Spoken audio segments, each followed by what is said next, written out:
our business had been founded around solving a problem that we'd actually had, right? So that's the sweet spot for a VC. Like, it's massively de-risked if you're actually solving your own problem. So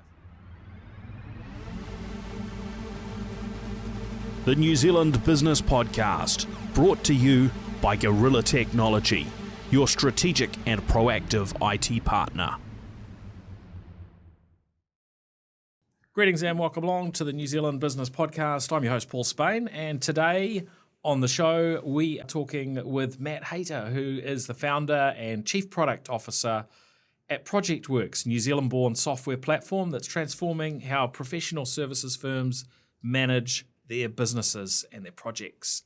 Originally spun out of the software consultancy Provoke, Projectworks was co-founded by Matt along with Julian Clark and Doug Taylor. What began as a side project has grown into a global operation with customers across New Zealand, Australia, US, Canada, UK, and a couple of dozen or more other countries. Matt served as a chief executive through the company's formative years, guiding it through the highs and lows of startup life. Under his leadership, Projectworks earned a spot on the prestigious Inc. 5000 list of fastest growing private companies in the US, and they have secured now over $33 million in capital and grown to a valuation of $100 million plus. Most recently, Projectworks were also awarded High-Tech Emerging Company of the Year for 2025 at the NZ High-Tech Awards. Now serving as President and Chief Product Officer, Matt continues to shape the company's future, focusing on innovation and product excellence. The New Zealand Business Podcast is proudly brought to you by Gorilla Technology, the technology services firm supporting astute, medium and smaller New Zealand organisations in leveraging technology and AI effectively whilst driving down cybersecurity and data risks. Welcome along, Matt. Great to have you in the studio. thank you, Paul. Great to be here. Yeah. Appreciate you having me in. Well, thanks for making a stop on your way north to San Francisco today. Yeah, I do apologise for my flight attire. I'm not really dressed for business today, but no, quick stop in before the night flight to San Francisco tonight. Yeah, fantastic. Well, you know, having listened to this sort of chat before, that I always like to start at the beginning. So, yeah, maybe you can tell us a little bit about where you grew up and, you know, what your interests were as a youngster. Yeah, sure. So I'm from the East Coast, grew up in Gisborne, pretty standard kind of small town upbringing, into cars and computers and drinking. That was pretty much Yep. not too much else to do there. But then shifted down to Wellington for university. So came down here to study commerce at Victoria. So I was just thinking the other day, I've actually lived in Wellington longer than I lived in Gisborne now. So nearly 20 years here. Yeah. Yeah, so came down to study commerce. Was always kind of into technology, thought about doing a more sort of technical degree, ended up doing a business degree. And then after I'd done my business degree, realized maybe I should do something more technical. So I kind of had this realization that like a lot of people have got ideas and business ideas. The difficult part is actually execution. So learning to code, and I'd done a bit of coding and mucking around, but I didn't, I kind of in hindsight, it always felt like a little bit of an imposter not doing an actual computer science degree and then ending up as a developer. So after I finished study, I got a job, managed Doug, who's funnily enough now one of my co-founders, to take a bit of a chance on me as a graduate developer, and then kind of learned a bit of the trade on the Provoke company dime. So sorry to any of those early customers from Provoke, but I think I redeemed myself and ended up doing an all right job there for a lot of their customers. I'd say, yeah. So that's the kind of start. Oh, that's cool. And so, you know, when you were growing up, did you have any experiences or things that you did that, you know, were really sort of tech related or business related in terms of any hobbies or money making things that you did as a youngster? Totally. I mean, you don't really think of it at the time, but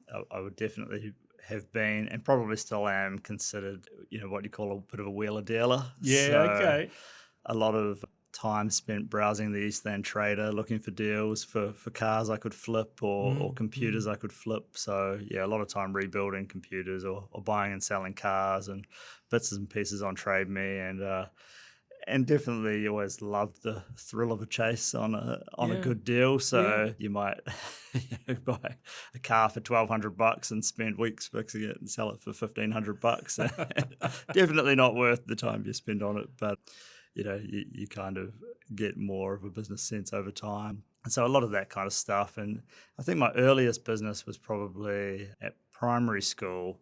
We used to get these things called these little Tamiya cars, these little cars I you buy for recall them, $20, a little motor and stuff. And Yeah. so I started a bit of a club with one of those and would charge a membership fee and, sell batteries at the meet and would race and do things like that. So, yeah, just always, there's kind of little business ideas, but always having a bit of fun in the process, I think. And then got my first proper job as a paper run, I think, when I was sort of probably 10 or 11. And then progressed through, did the, working at the supermarket, working in the fields, working on odd jobs. There used to be a thing called student job search back in the day, so I used to do a lot of bits and pieces from that. So, yeah, a few bits and pieces, some early signs, you might say. Yeah, well, it sounds like you built something of a work ethic there. You were, going out and earning some money, and good variety there. So you never know how those things help, do you? Yeah, I think I've always had a pretty strong work ethic. Maybe not so much at school, but with paid work, then reasonably strong work ethic. Yeah. So tell how did you make the decision of what to study when it came to going to Victoria University?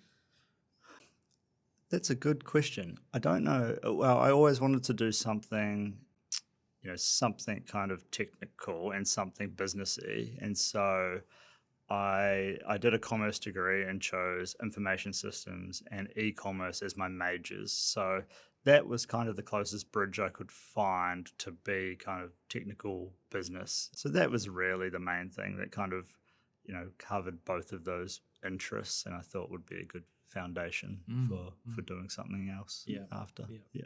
Good.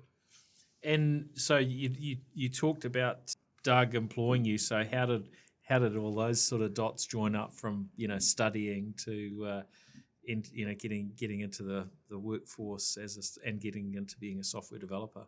Yeah, well, I actually met before I started at Provoke. I was involved with Microsoft at university. So they used to have these things called like student ambassadors, where Microsoft would just give you a bunch of swag and bits and pieces for you to be kind of an on-campus kind of advocate. So you'd organise events and do things like that.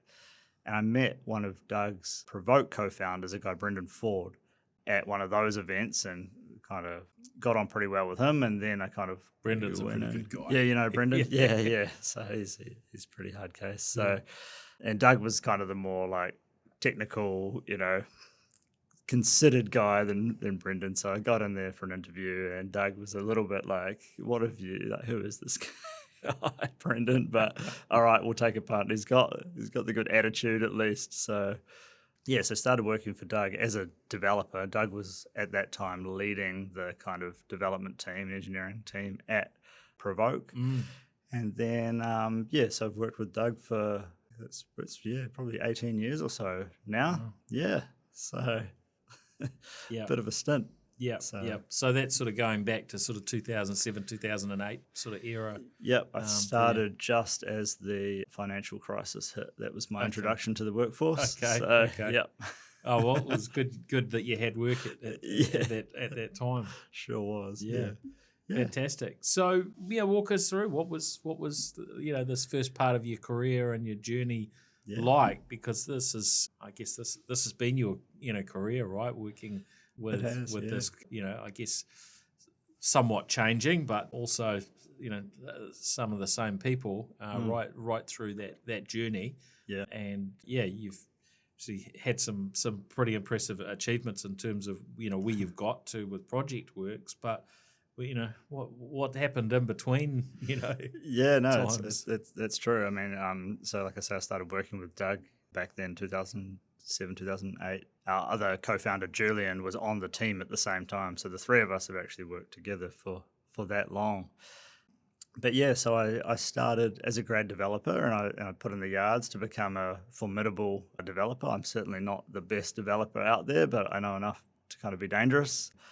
Kind of worked my way up through there into kind of team lead sort of position. And then like I'd always, like I love technology. I'd definitely say I'm a bit of a geek, but have always really loved the kind of business application of technology, right? Not so much technology for technology's sake. And so I kind of ended up more in this kind of solution architecture, like technical account management type role. And we had what was Provoke's biggest client at the time, ANZ Bank, and I ended up on that account.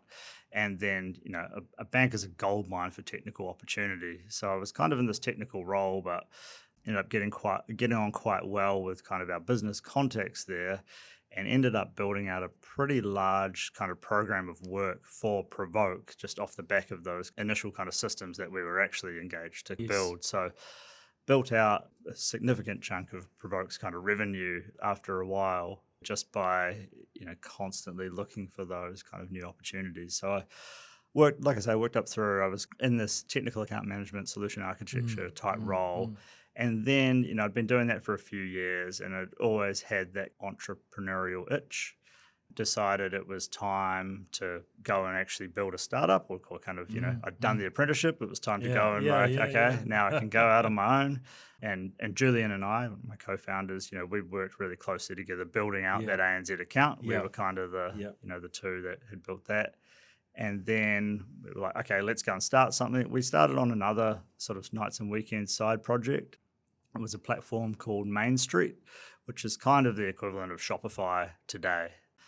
And you were never going to build Shopify on nights and weekends, right? So it's probably good we kind of went another direction and got on really well with all the Provoke kind of board and directors at that time. And we had this internal product that Doug had kind of been leading called Project Control, which was a product that had been kind of cobbled together by grads to run Provoke. And so it was, it was pretty rough and ready, but it did the job for Provoke. And then I'd obviously talk to other people within the business, and new project managers would join and say, you need to go and sell this to the place I've just come from. Like they can't find anything that does it as well as this product. And this product was pretty rough still. So okay. And then you keep hearing these stories, and then someone leaves. How long ago was that? How far back are we talking? This was maybe 2015. Sort of 2015. Yeah. Right, so a decade back. Yeah.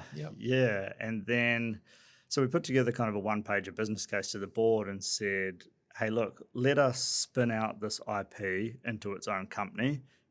You guys own half the company, and Jules and I will own the other half. And then, there's nothing really to lose for you guys. And the way the kind of loose deal, gentleman's agreement will be structured is, we'll hang around and do some consulting services for you guys to keep this giant account ticking over, because you want to protect that revenue that you're getting from ANZ, and we don't want to leave you in the lurch. So we'll hang around.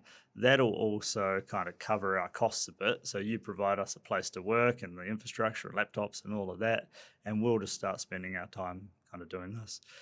And so long story short, we got all that approved by the board. We kind of kicked out under the sort of gentleman's agreement. 2016, we founded the actual company, and then we sort of started winding down our hours. And those first few years, 2016 to 2019, it was kind of a bit of a hobby. It was nights and weekends as well. And, we'd transitioned down. I think Julian had transitioned right out, and I was sort of 50% of my time on it at that stage. And then 2019, Provoke sold outright to a private equity firm. So Bridgewest, who are still a shareholder in us today, a major shareholder in us today. And so we didn't know what was going to happen, really. So they kind of came in, took over Provoke, obviously acquired Provoke's share in us.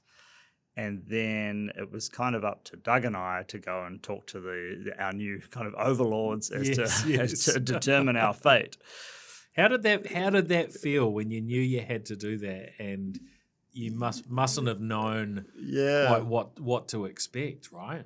Yeah, I think there's a few parts. I mean, it was quite fast, so it's a little bit like you just kind of get on with it. Like, you're responding to what's happening. You didn't have a lot of time to kind of stop and really think and kind of ponder like what was potentially going to happen. And I'm reasonably competitive, so a little bit of that probably brought out the challenge in me. It was like, okay, well, right, we've got to make something of this. So, And was this something that was happening in Wellington, or were you flying up to the US or in the US at the yeah, time? so Bridgewest is basically founded and run by two brothers, Masood and Massey. Masood was the one who came down to New Zealand and was starting to do business in New Zealand.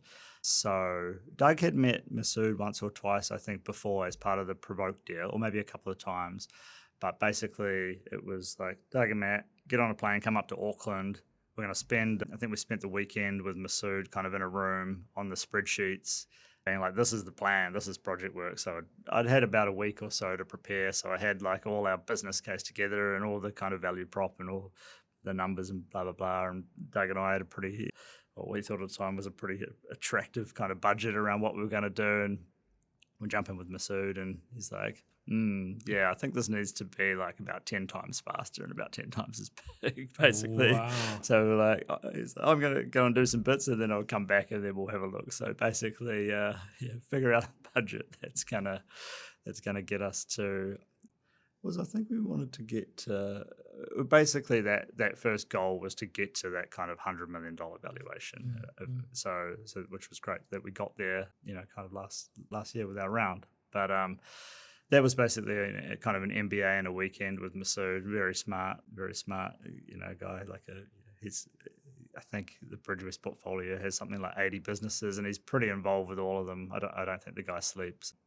We got on really well with him. He liked us. He liked the business. He liked the kind of, is making friends with kind of these new Kiwi kind of businessmen and appreciated our kind of young scrappiness, I think, a bit. And the end of that weekend, we basically got about $1 million round done. It was about 800K, I think, from Bridgewest, and then we structured some stuff to, do some salary sacrifice, etc., to retain some of our shareholding. But effectively, $1 million of seed capital to go and figure out what we could do with it. So we kind of joke that we did. Usually, you do private equity funding at the kind of the end, and that was our seed capital, was a PE firm. So we've done it all backwards. Yeah. For better or for worse.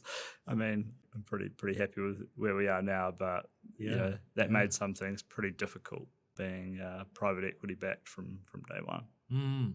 So I mean, maybe you could walk us through what were the challenges in those years that you went through, and how different did it make it?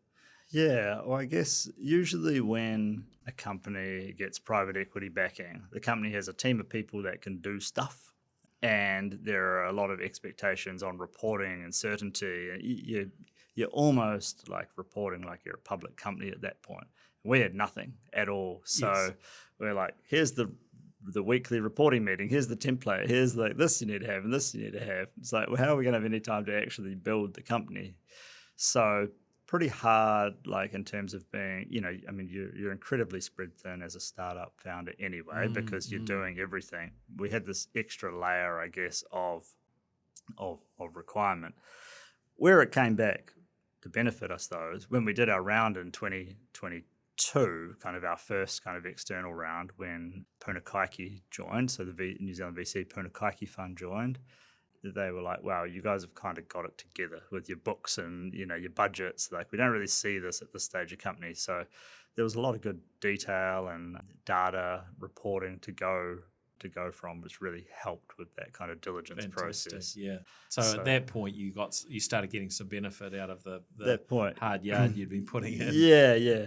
And look, there were a lot of benefits to having Bridgewest early as well, and like I had a lot of kind of FaceTime and airtime with Masood for better or for worse. It was one of those things where it's like, I don't know if I should call Masood because I'm going to end up with like another 10 things on my to-do list, but I really want to talk to him about this.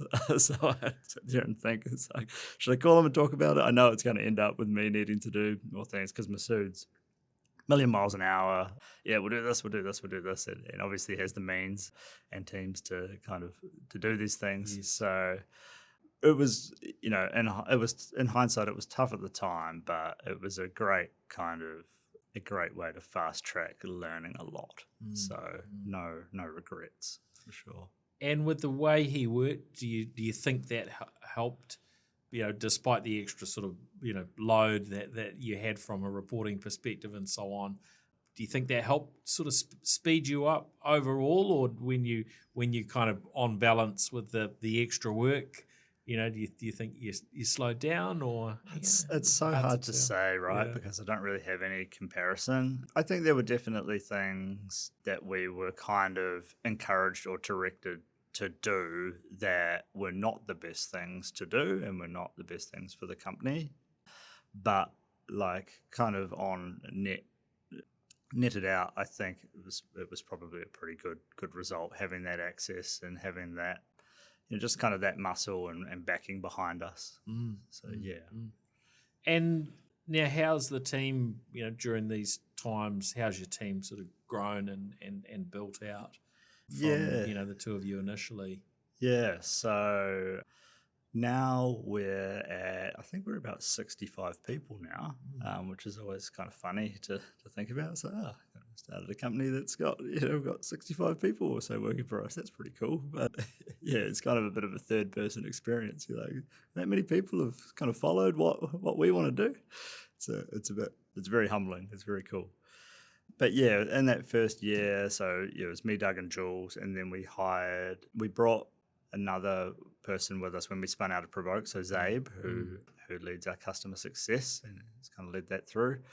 And as we hired Kath, who was our head of design up until she moved on last year. And yeah, we hired another kind of developer or two, and kind of then have just kind of sort of slowly added. After our round in 2022, we did a big kind of hiring push, but yeah, it's kind of grown in a pretty linear way since then. Bolstering out our kind of sales and marketing teams, and then engineering kind of side of the business. And how have you balanced that? Because you're obviously you're developing a product that as time goes on, as you build out a bigger customer base, there become probably more and more things that you want to do with it. Every customer will have their own things that they will be nudging you on and wanting you to do. But that stuff doesn't come for free, right? You've got to build your customer base and grow that. So how have you sort of balanced and approached your hiring?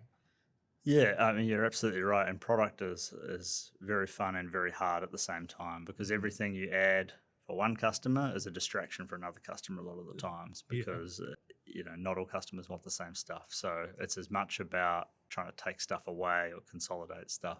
But yeah, could talk for hours just about that side. But in terms of balancing the hiring, look, we've definitely made kind of mistakes and overhired and overspent and not put money in the right places. I think we're doing pretty well now, but we've definitely gone through periods where you'll spend a lot of money just on digital advertising, just trying to get that growth. And it's tricky because you're always managing kind of, running a startup, you're always fundraising, you're always managing a runway and working to some time horizon, right? Usually that's a reasonably short time horizon, so there's often not a lot of luxury to build things for the long term. So you end up doing more tactical kind of things, which are inefficient. So we ended up kind of in a few periods over our history where we were operating on a shorter runway, and we'd be trying to juice growth through just like pumping money into digital ads and kind of not spending that money building a real underlying value. So I think we're doing a really good job of that now, and this latest kind of the Series A and the Series A extension has given us the runway to really sort of flip that back and focus on value. And part of my new role in the sort of Chief Product Officer, wearing that hat, it's been around building out the kind of whole engineering product design side of the business and bolstering that. So we've got a much higher ratio of kind of product and engineering people than the kind of sales and marketing side. But at the same time, you've got to be spending the marketing money to get in market for people to to even consider you to come on. So Yeah. you've got to balance all of these things, right? Definitely. Now, along the way, when you're building something new, there is always that unknown of what it looks like, what things are going to be like 6 months out, 12, 24. Yeah. There's the unknown of, well, is this business going to be around? Are we going to make it? Are we going to get enough, investment on board? Are we going to sell enough? Yeah. Where have been sort of the key points along the way? Maybe where you've questioned and you've looked at it, you've thought, I'm not 100% sure how this is going to play out, and how do you work through that and sort of make a decision to to keep going, right? Because there's always so many products on the market, when it comes to software, and although you obviously got that, and I'm sure you would have had lots of encouragement along the way from people that enjoy, your software and so on. For it to really work, you can't just have 10 customers or 20 or 50 or 100. No. You've got to know this is going to keep, keep working over the long run, right? Yep, you do. Yeah, probably the key kind of parts where you get the most nervous before big capital raises. When you've got fuel in the tank and runway, it's like, okay, now I can breathe, and we're not heading for for a crash here. So before our 2022 capital raise, and all capital raising experiences, I think, have a reasonable amount of stress and are not a straight line. But coming up to that, it was, we were really unsure if we were going to be able to raise capital externally, and we needed to do a big kind of injection to start the growth that we wanted. And at that point, Bridgewest had come on in 2019, we'd done that initial round as an actual equity round, and then the next couple of years had been floated kind of largely led by Bridgewest through convertible notes. And, the growth wasn't quite where they wanted it to be, so they were still backing us, but they're like, we're not going to go and put in the three or whatever it was, about $3 million that you guys want to kind of do what you need to do. So we've got to go to market. And then when you go to market and you've got an existing big investor that's kind of not shaky on us, but being should bring somebody else in, it doesn't send a great signal. So there's a lot of work to do to be kind of explaining the situation and really going deep with some of these kind of prospective investors. And thankfully, we ended up working really closely with Nadine, who's now on our board at Puna Kaiki Fund. They saw the potential in us and came on and kind of led that round and contributed about $2 million of that round. But before that, if we didn't get that external lead investor, who knows really what would have happened. Yeah. And has Nadine, I'm sure she's given you a fair bit of feedback, but was there one or two things that really gave her confidence? I think she really liked us as the team, and I'm just saying what she's said, so you can fact check this. But she liked the team and the fact that our business had been founded around solving a problem that we'd actually had, right? So that's the sweet spot for a VC. It's massively de-risked if you're actually solving your own problem. So Nice. I think there are a few sort of factors, but they really kind of like that, and Nadine and her team like that. So they came on. There was a challenging time though, right? During COVID, and access to capital, wasn't always the best at those times, but you needed to raise some capital. It was, but we didn't know anything else really. Yeah. So it's like, this is just what it is. Yeah. And then, in terms of a motivator, I mean, you don't really have a choice. By that time, we had a bit of a team. We've had our friends and families who had invested capital. You've kind of, the alternative is letting a lot of people down. So you might as It's much easier just to go and do the hard work and figure it Yes. out. Yeah. So you kind of put yourself in a position where you don't really have a choice, which is probably not great for things like burnout and your mental health and your general kind of well-being, but it's effective. So that got us through that round. Yeah. And then the next was, so the round we've just done, I guess, we did last year, we did a Series A, and up until that point, we'd been working with Ten Coves Capital, who have come on earlier this year, Steve and the team there as our Series A extension. But Yes. we spent a lot of time working with them and didn't quite get to a deal with them. And that had been quite a lot of work leading up to that. So for myself and the founders and Mark as well, who joined our board kind of a year or two prior and was quite involved, that was quite a anticlimactic kind of result to not get them. So leading up to that and then that happening, it's like, okay, you gotta get on with the job though. And thankfully, Mark and a bit of myself and Doug and the broader team kept kind of working with the guys at Ten Coves and managed to get the deal we actually wanted to get done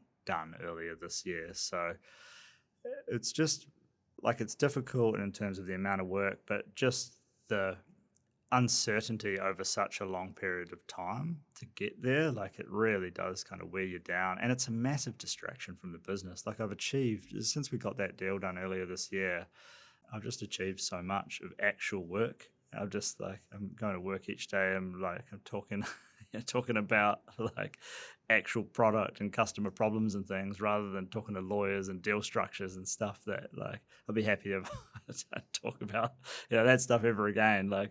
It's a means to an end and a necessary evil, but Yes, I want to be building things for people. So the last couple of months have been great, kind of now that that's through. So Sure. Well, maybe tell us a little bit about this change from leading the business as the chief executive to being 100% focused, or other than having to raise funds on the product as the chief product officer, and your president as well. But that's probably a reasonably unusual transition to make, but it looks like it's working out really, really well. And I can see you're really passionate about building a great product that meets the needs of your customers. So it seems like you're in the right seat.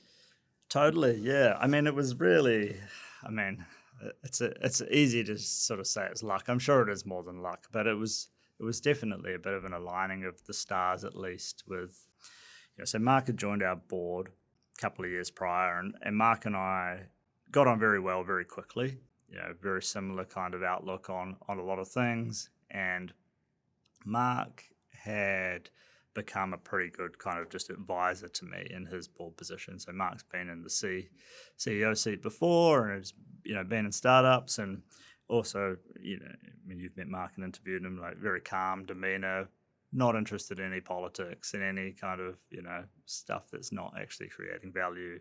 So he'd become I gained a lot of trust in Mark's opinion and that, right? And then start of last year, Kath, who was our head of product since we'd started, so for 5 years or so, she'd kind of decided it was her time to kind of move on and do something else. So she'd only initially sort of started by being like, yep, I can kind of help you guys out for a bit and sort of see how we go. And then this thing was growing into a place where, it wasn't where she wanted to take her career. So she stepped out of that role.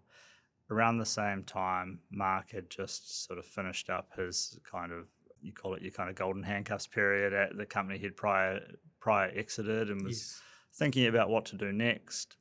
Masood, who knew Mark and I was introduced to Mark through Bridgewest, wanted to get Mark into one of his companies in a more leadership role. And so we kind of were like, well, why don't you come and do this? And I can lead the product. I don't really trust bringing in an outsider to take over this product part. I really kind of want to get in there myself and sort it out. Yeah. Mark, by that time, had got to know the team. He told you in his kind of interview, like this was the perfect kind of role for him in a combination of all his prior experience. So COO at Bell, running a sort of SMB SaaS company from pretty early on up until, a few hundred people. And then as CEO at Nexian, he knows consulting. So it all happened pretty quickly. And it wasn't really like it wasn't a big, long process of like considering, like I was pretty burned out and tired, and I was probably venting a little bit about that, but it definitely, we weren't out looking for a new CEO, and I wasn't like actively looking to step out, but this opportunity kind of arose and it just made sense. And it was one of those things that it's like, yeah, let's do this. This makes heaps of sense. Love to have Mark in the business, and it's kind of one of those things. It's like if we're building a rocket ship and going to Mars, I don't really care what seat I'm sitting in. We're all going to the same place. The same kind of voice in the company. So yeah, the rest is history. Mark's come in, doing a great job. We're getting on really well still. Yeah, it's been incredibly seamless. Yeah. Yeah. Oh, that's really neat. And as that sort of transition happened, were there particular moments that were challenging for you when you'd been used to sitting in that role, and now you've got somebody else coming in who obviously you knew him reasonably well, but still it's something where he'll be doing things that used to be your responsibility. How hard was that to transition? Honestly, it's been pretty easy. Like Mark and I have been pretty good at kind of splitting where the focus needs to be. I think we've got a lot of trust in each other to sort of follow through as well. It's probably been harder for Mark, to be honest, with the majority of the team in the Wellington office with me and Mark being remote in the US. We've got about a dozen people in the US, but most of the team there are remote as well. So as a new CEO coming in and trying to get the lay of the land and kind of, come in and, put your stamp on things, it's been more difficult. But he comes down quite a lot. He's built a great kind of rapport with most of the leadership and working well. So, yeah, it has not been as difficult as I would have kind of thought.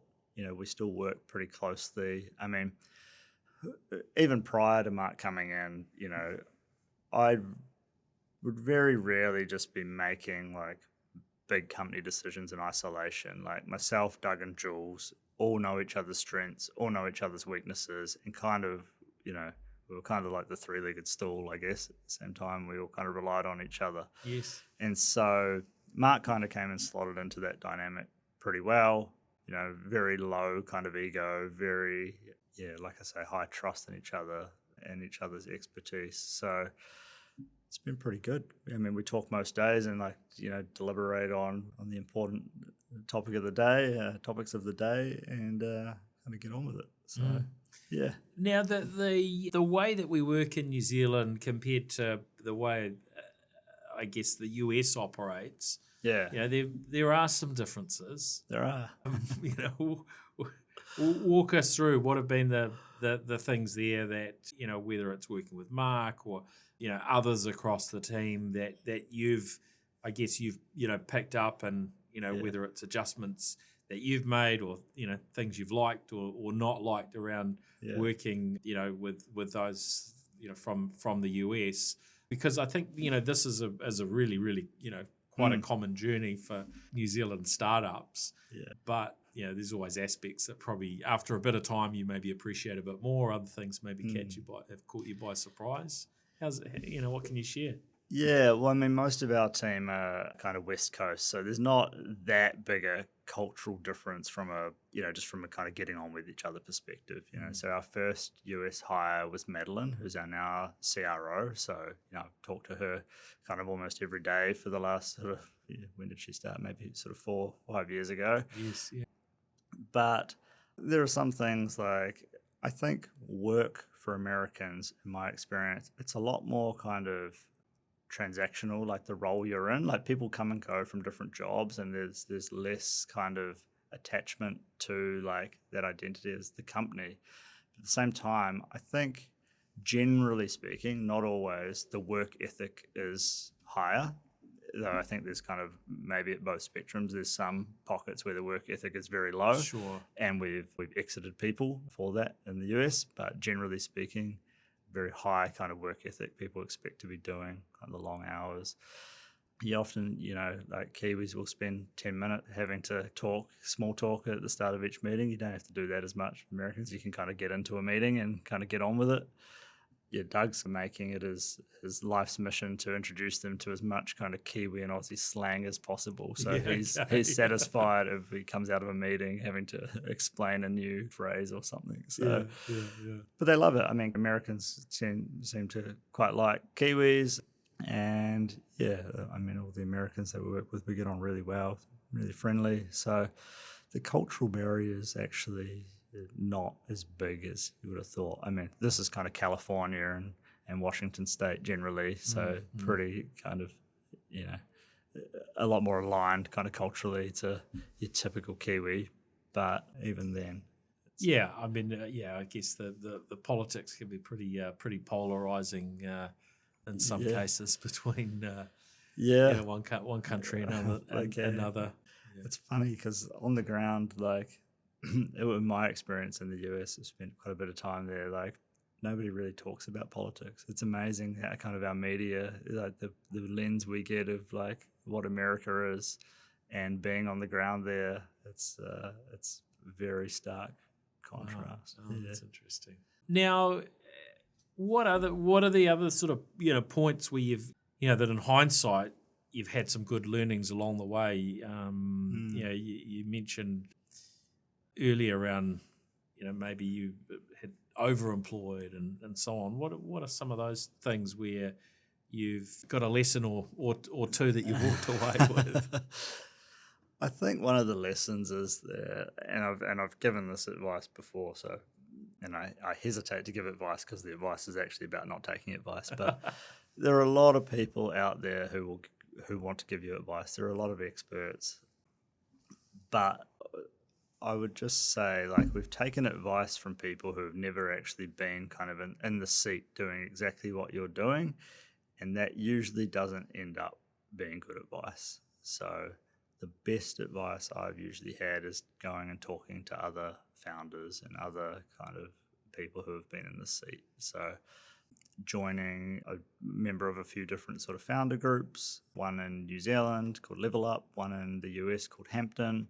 And next 2 weeks or so, I'm going to the Morgo conference actually and speaking there. So I find the best thing is just speaking to people who have that shared experience, because you don't, without kind of doing it and being in the seat, you can't really appreciate what it's like. And a lot of the time, the logical explanations aren't always the right ones. And that's coming from someone who's a very logical, generally person, sometimes to a fault, to my own fault. So those learnings and also it's really easy to waste your time on stuff. So I have a bit of a reputation that my default is I say no to everything. So usually someone's got to ask me if they want something from me 3 or 4 times before I'll even consider it, because there are so many people that want to do partnerships or have an idea for this, and you've got to get really good at knowing not to say no to the good opportunities. Most of them are not good opportunities. Most of them are just people want to, they want to pump their own content or, riding your coattails for whatever reason, right? Yes, so saying no is definitely a superpower. So say no a lot more, and just remember to focus on what you're there to actually do. Or very quickly, your calendar can get filled up with just like random, like, oh, we should come to this thing, Matt. We should go and have a chat. We should have a coffee. So, okay, like, what's the purpose of it though? Like, so be very protective of your time. Yeah, that's wise. Yeah, those are So again, what do I know? But that's the one thing you can't get any more of, right? So, that's it.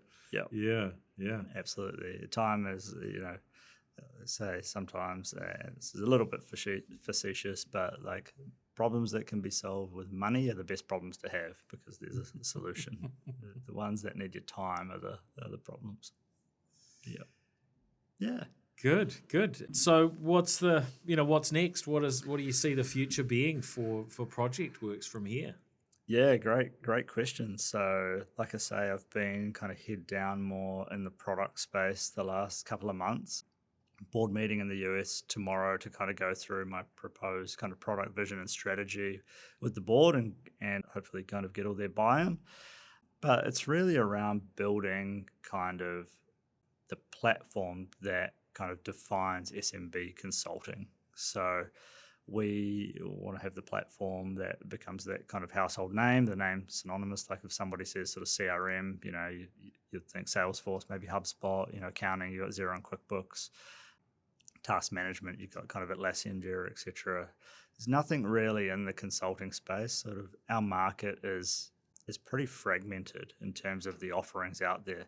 And I mean, of course, I'm going to say this, but a lot of it's not very good, not very fit for purpose. It's either, I mean, there are good products out there, but a lot of them are kind of very sort of general. And a lot of our customers that are really more in that SMB consulting space, they need kind of a lot platforms that are a lot more specific to kind of their ways of working.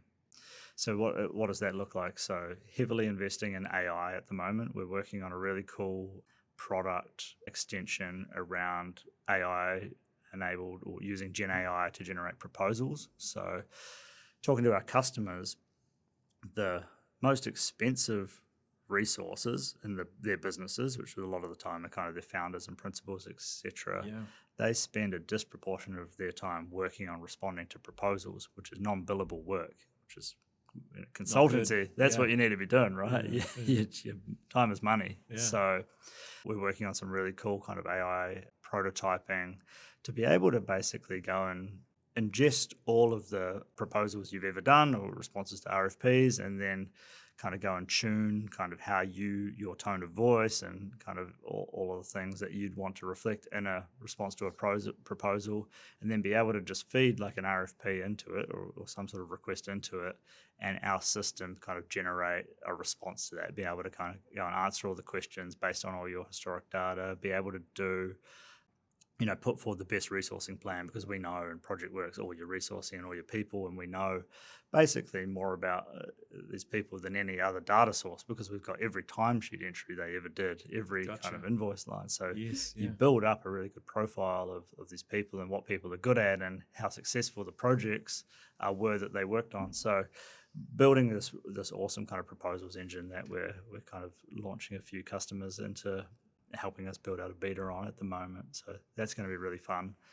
And then some other sort of streams of work, doing a big kind of simplification piece of work across the platform at the moment. Kind of alluded to earlier, for me, a lot of it is what we can take away and simplify, and like less like, oh, we can just add a flag for that, or there's a switch for that, or you can turn this setting on. Like it's all just complexity, which I hate when we have to add that. So big piece of work at the moment that will simplify the product drastically while making it a lot more powerful and simple.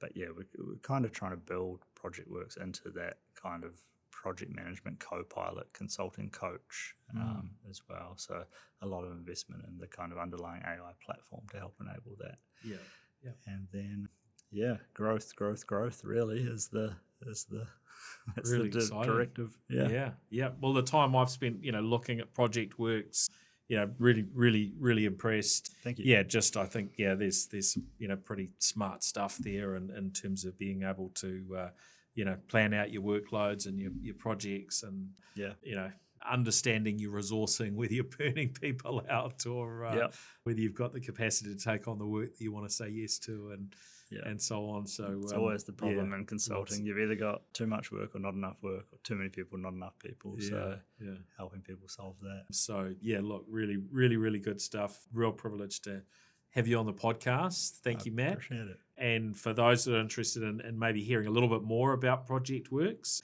we do have a New Zealand Tech podcast episode with Mark Ortung, who we've talked about earlier and has stepped into the chief executive role based in the US. So there's a bit more there for those that are wanting to delve in. But thank you very much. Really nice to have you on the show. We'll look forward to following the next stages of progress for Projectworks. Yeah, great. No, thank you, Paul. It's been great to come in and chat. Thanks for having me in today. Cheers. Thanks for joining us on this episode of the New Zealand Business Podcast. Be sure to look up our other episodes featuring many of New Zealand's most innovative and successful founders and leaders, Rod Drury, Sir Stephen Tyndall, and many others. The New Zealand Business Podcast is brought to you by Gorilla Technology, the information technology services company focused on helping New Zealand's smaller to medium organisations to maximise the uplift they gain from innovative technology use whilst minimising cyber risks. If it's time for your organisation to know where it stands from a technology or cybersecurity perspective, visit gorillatechnology.com today and inquire about a technology or cybersecurity audit. The New Zealand Business Podcast, brought to you by Gorilla Technology, your strategic and proactive IT partner.